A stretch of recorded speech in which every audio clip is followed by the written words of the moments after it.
this moment, for this very special moment. And I'm tickled to death for two reasons. First of all, to be invited to such a wonderful and well-respected gathering as this by a group, Angela, which has distinguished itself as being among one of our nation's finest, not just women's organizations, but organizations, period. Very humbling experience. The second reason is personal. Personal because I know the man. I know his ministry. I know his family. I have been privileged to labor with him in our Zion, the African Methodist Episcopal Church, a church that in a few months will convene its 50th quadrennial session in Philadelphia, Pennsylvania, celebrating 200 years of service to humanity. A church where our speaker's father sits as senior bishop. But on to the task of today. I was intrigued by Life magazine's December edition, 100 people who changed the world. I was intrigued by the magazine's title, People That Changed the World. I found that title intriguing because we live in a society where so often the opposite happens. The world changes us. What we've accomplished in the world, what we've been able to possess in the world, what we have power over in the world, who we are in the world, changes us. But somehow these men, these women, they were able to pull the world toward them. Now, as a result of their commitment, they were ostracized, beaten, killed, murdered. But somehow through all of that, they made a difference in the world. If the events in the last couple of weeks are any indication of where destiny may lead our speaker, I would merely say to him, Dr. Bryant, when you get there, you'll be in good company. Ladies and gentlemen, our speaker, the Reverend Dr. Jamal Bryant.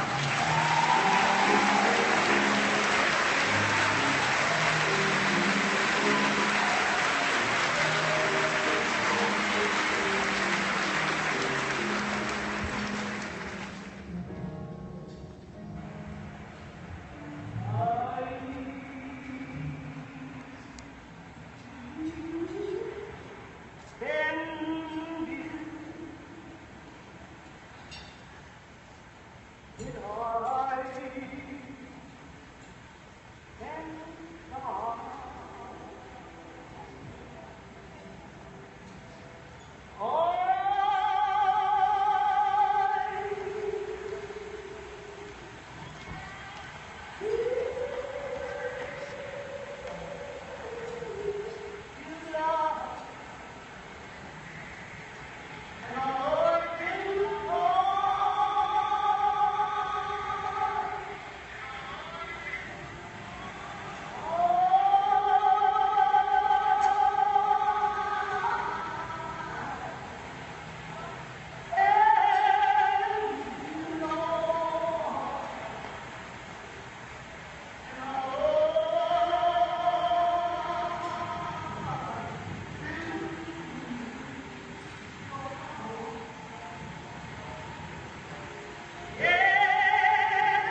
great Mahalia Jackson with an incredible, an extraordinary day in Washington that is still with us today.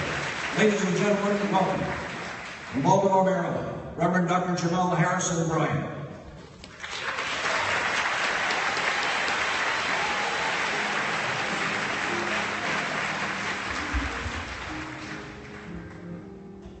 Through many dangers, toils, and snares we have already come.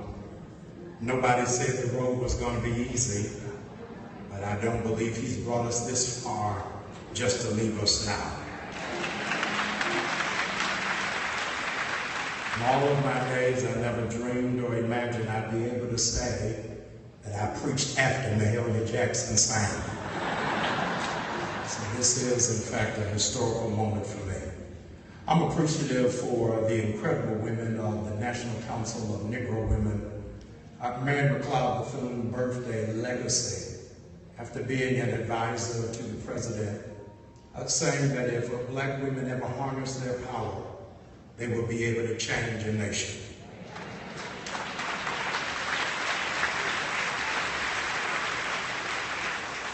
She passed that baton over to Dr. Dorothy Height, and how history ought to be standing on tiptoe anticipation, knowing that Angela Rosen is carrying on an incredible legacy of what it means to be young, gifted, and black.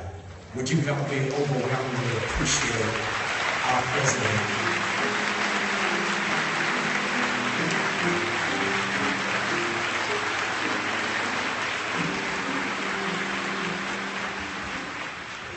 It was said by the late wife of Dr. Joseph Lowry that in the civil rights movement, all of the men were on the front line because all the women were doing the real work.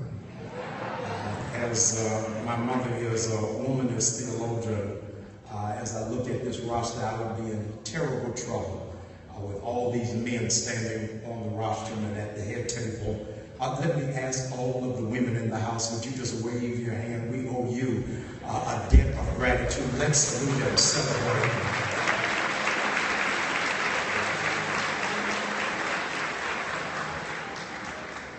We live in an hour where people would rather be comforted by a lie than be challenged by the truth. As a consequence, I am eternally indebted to the churches of this community for your forthright prayers and for your continued support in the gospel of Jesus Christ. Our job is not to adjust to culture, but to really speak to culture. It is not my role today to be a point of a division, but as a point of unity. Not to speak against any community, but to speak to the advancement of black people in America in this hour. So let me say to the National Council of Negro Women, I apologize for putting you in a position of having to defend the gospel of Jesus Christ. It was not my intention or my task to speak on anything related to a matter relative to a sermon I preached in 2012, but to speak to the state of injustice of Black America in 2016. And so thank you so much for coming. Thank you so much for your support. The St. Petersburg Tampa family, you have overwhelmed me with your prayers and Instagram, Twitter messages over the last 3 weeks. I rolled over one morning and I didn't know what had happened. I said, wow, I didn't know I pastored in St. Petersburg, but I'm grateful and I'm glad. Author of some 57 literary works, having survived 3 concentration camps, Eli Wiesel once said that the opposite of love is not hate. The opposite of love is indifference. And it is amazing that when you gauge the pulse of what is taking place with the perplexities of African American people, that you are finding hate masked as indifference. Then nobody seems to care. Nobody seems to care that 13 black women were raped by a police officer in Oklahoma. And as a consequence, it wasn't leading on MSNBC or on Fox. There's an overwhelming indifference when a woman will in fact be snatched out of the hospital and die after it was obvious she needed care. There's an indifference when a musician finds himself in West Palm Beach, killed, and still we find no justice. And I wonder whether or not we have lost our emotion, lost our temperament, and lost our backbone when we refuse to care. There was a writer out of antiquity, a Greek poet, that wrote the poem If. And in that poem, If, he says, in no uncertain words, without ever biting his tongue, if you do not love ugliness, you'll never be able to love its victims. Because when it comes to the victims, you can't choose the pose on how they die. So many people have a high hand, but have a low tolerance for people who suffer. Because suffer makes you look at the inner core of who it is that you are and the measure of what it is that you believe.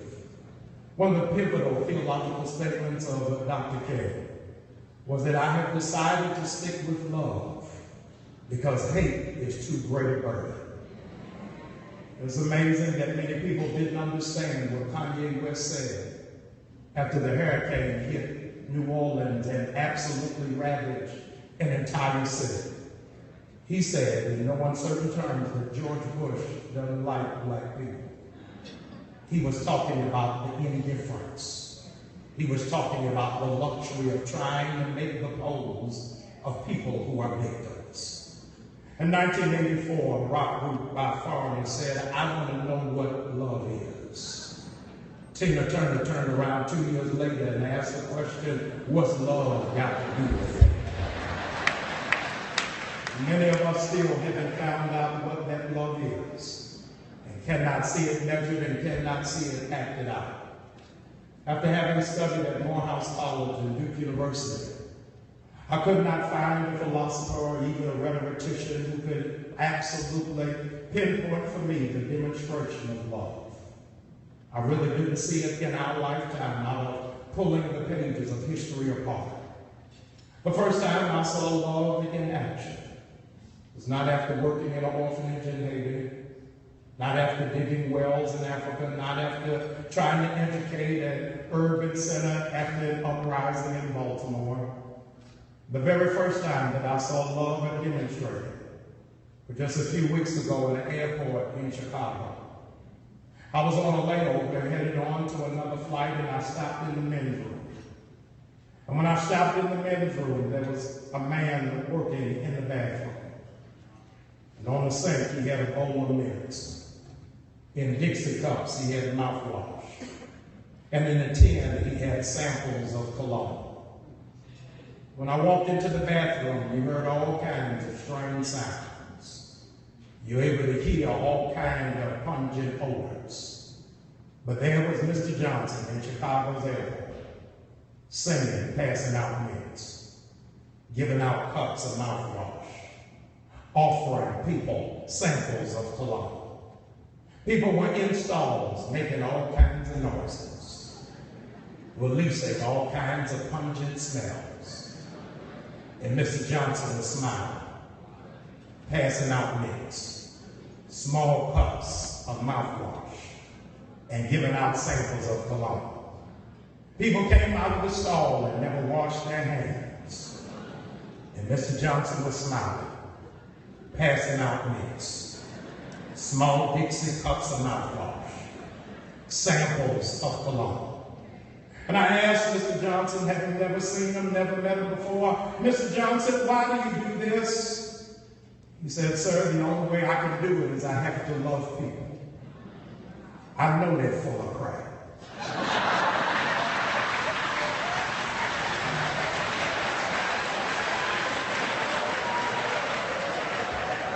But the love that I have to exercise is being able to love them knowing what they've done, knowing the stench they've left behind, and knowing sometimes they don't even care to wash their hands. the real reflection of the Christ love that we are to exercise is, can you love people when you know their business? Can you love people when they don't agree with you? Can you love people when they come from a different background, a different ideology, and a different economic station? It is, in fact, unfortunate that last night, while many of us watched the last presidential debate before heading to Iowa and New Hampshire, that large sections of time was dedicated to the middle class, but nothing was said about the poor. Dr. Martin Luther King Jr. said that poverty is the bride of crime, and America has declared war on crime, but doesn't say a word about poverty. I wonder, while it is that we're in this sacred space, while we're enjoying this breakfast, have we given enough care to the poor? To think about even the least of these, those who can't afford a ticket, those who don't wear hats, those who don't have three-piece suits. We say that we love everybody, but do our actions speak louder than our words? It's got to be a season of great discontentment, that there has to be something that you hate, something that you cannot stand. Something that in fact compels you to make a change, to challenge the structure, and to upset the status quo. You ought to in fact understand that hate is a great dislike. It is a seething discontent for something that exists without any reprimand. I don't know how you feel about it, but I absolutely hate where it is that we are as a nation. I hate the fact that there is a disproportionate wedge when we deal with the economy. That we're living in a place and in an hour that 10% run the economy of the other 99.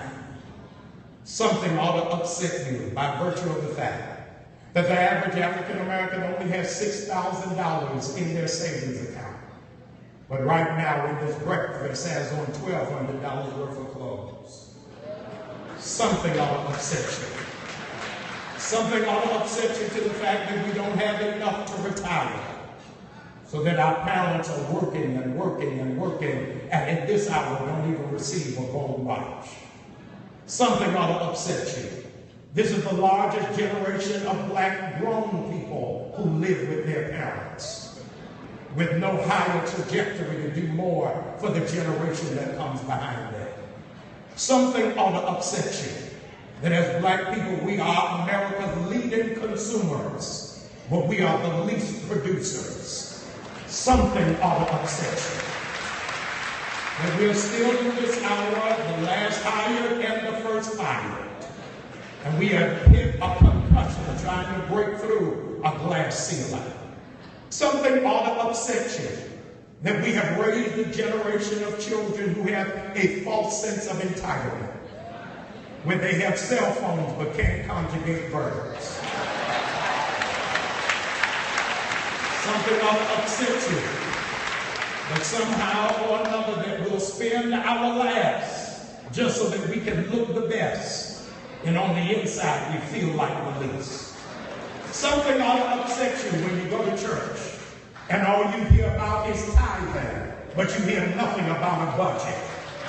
Nothing about how it is that you live after you give. Something ought to upset you that America somehow or another can find $1 billion for the lottery, but will not feed and take care of our veterans. Something ought to upset you.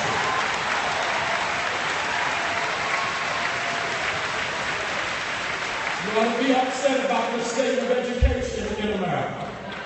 That we spend the most on the military, but not the most on mathematics and science. Something ought to upset you when the dropout rate is rising at record proportions. That our young people are leaving high school in the 11th and 12th grade and don't even know that Bethune-Cookman and Florida A&M are an option. A mine is a terrible thing to waste. Should not be an option. It ought to be a mandate. We were raised in a generation that said, for us, you better not come home with a C on your report card. But now these are graduating with certificates of completion and don't even know how to reduce fractions. There ought to be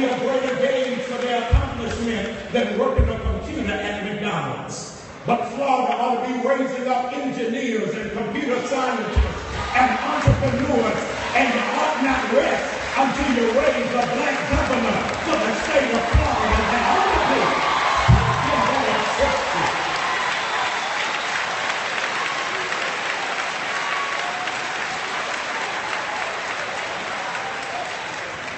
America owes you, Florida, a debt of gratitude. Thank you so much for delivering Barack Obama to the White House.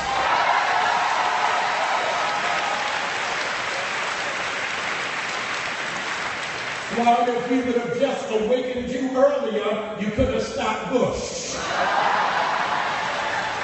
Can I ask you not to repeat the same mistake twice?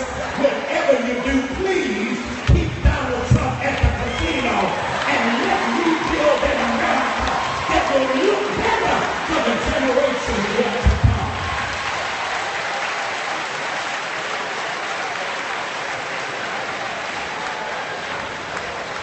You ought to be upset. You ought to be angry that somehow or another Lady Liberty has her blindfold on too tight.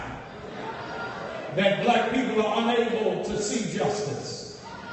When the killer of Trayvon Martin is walking free, that ought to upset you. When we find no justice for Sandra Bland, that ought to upset you. When the killer of Michael Brown roams the street free, working in a police uniform, that ought to upset you. When Freddie Gray's family still doesn't have justice, that ought to upset you.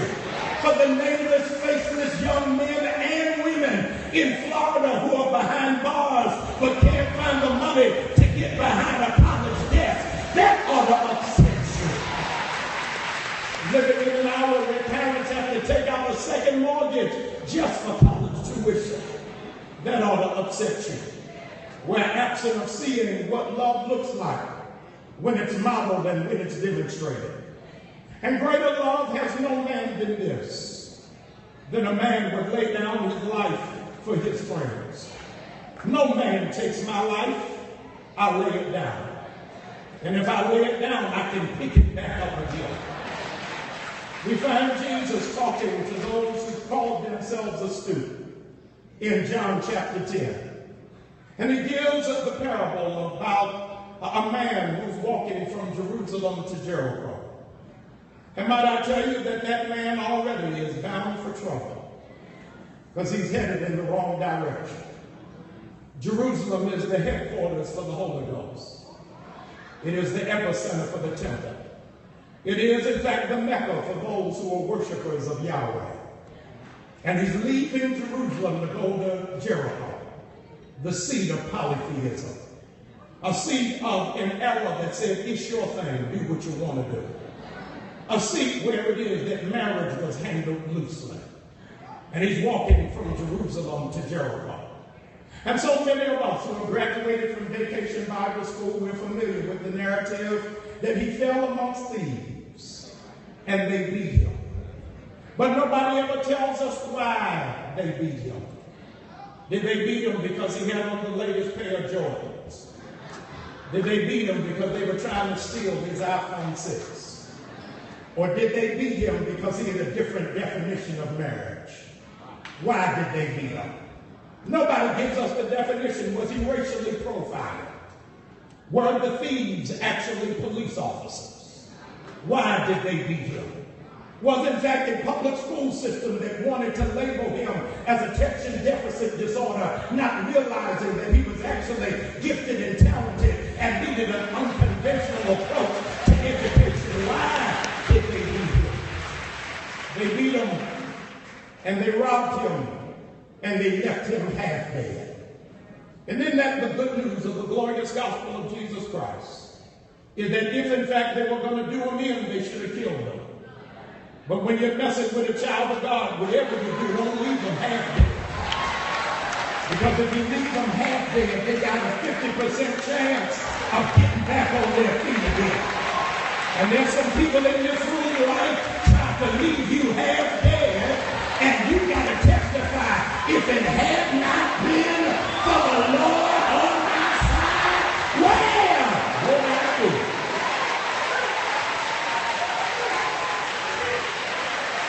They left him half dead.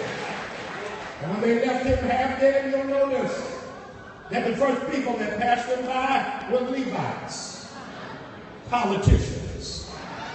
They saw people beaten, saw people stripped, saw people robbed, saw them in poverty, but said, no, I can't touch him. It's an election year. Politicians passed him by. Said, no, I'm not going to do anything about it. That's not a part of my voting block. No, I'm not going to touch him. He's not in my donor list. And the politicians left this young black boy on the side of the road. If that were not bad enough, right after he was left on the side of the road, the gospel shared with us, a preacher passed him by. God help me, where was the preacher going that he couldn't help somebody who was injured? He said, I can't help him. I'm one of the 100 preachers going to meet with Donald Trump. I can't go meet with a little boy who doesn't have any money. The preacher passed him by. How did you pass him by? The preacher passed him by. Said, I can't do street ministry. I got to run and get on my private jet. I don't have time to reach those who are beaten and left on the side of the road. And here comes a good Samaritan. Somebody who doesn't live in their community. Somebody who is not amongst them. And he picks them up. And the Bible records he pours oil on him. Puts bandages on him. Hear me, and doesn't know him. He doesn't know him, but he expresses the real love of Christ and the testimony of Martin Luther King Jr. He takes him down to Embassy Suites, checks him into the hotel, and said, put all of the charges on me. I know he doesn't know how to do it by himself, but I raise him up so he'll be able to stand up and give Dr. King's speech from Oslo. I know other people will throw him away, but I see value and virtue and future in this boy's life, and so I'll put a tie on him when the rest of America will throw him away. He says, I want to demonstrate what love is by taking care of somebody who's been wounded, somebody who's been beaten, somebody who's been thrown away. That's what Dr. King admonished us to do. Love those who turn on fire hoses. Love those who release barking dogs. Love those who don't call you sir and ma'am. Love those who don't appreciate the quality of your character. Love those who can only see the color of your skin. Our commandment is to love even the least of these. Love your enemies because they don't know they're helping you. Because the Lord says, I prepare a table before you in the presence of your enemies. If you didn't have any enemies, you can't get a table. So you want to thank God for every enemy you have. That's why y'all sold out of tables this morning. We had so many enemies.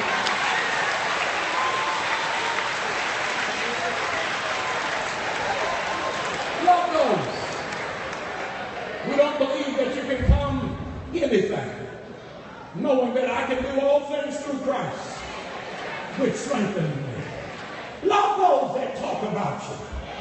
You can talk about me as much as you please, but I'll talk about you on bended knee. Love those who try to hold up your progress, because you remember they that wait upon the Lord shall renew their strength and mount up on wings as eagles. Love those who try to shut doors on you, because they don't know if it's not that door, there's another door down the hall.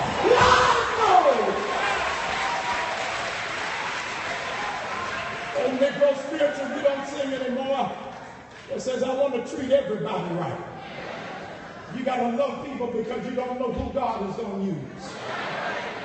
I graduated from Morehouse College in Atlanta, Georgia, graduated from Duke University in Durham, North Carolina, but all of that is my New Testament. I failed the 11th grade, got kicked out of high school, had to go get a GED, got into Morehouse on probation, and my high school school guidance counselor told my parents I wasn't college material. Put me in the military so I can get some discipline. Put me in Job Corps. Maybe I'll get myself together. But I had a praying mom. They said, you don't know the promise over my child's life. And then I came to St. Petersburg, that same guidance counselor that didn't think I was going to be in this thing is now an usher at my church. Because in God is with you, it doesn't matter who's against you.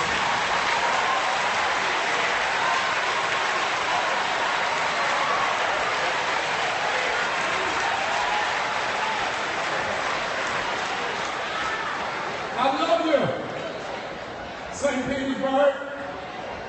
I love you, Tampa. I love you, LGBT community. I love you, protesters. I love you, Mayor, even if you're people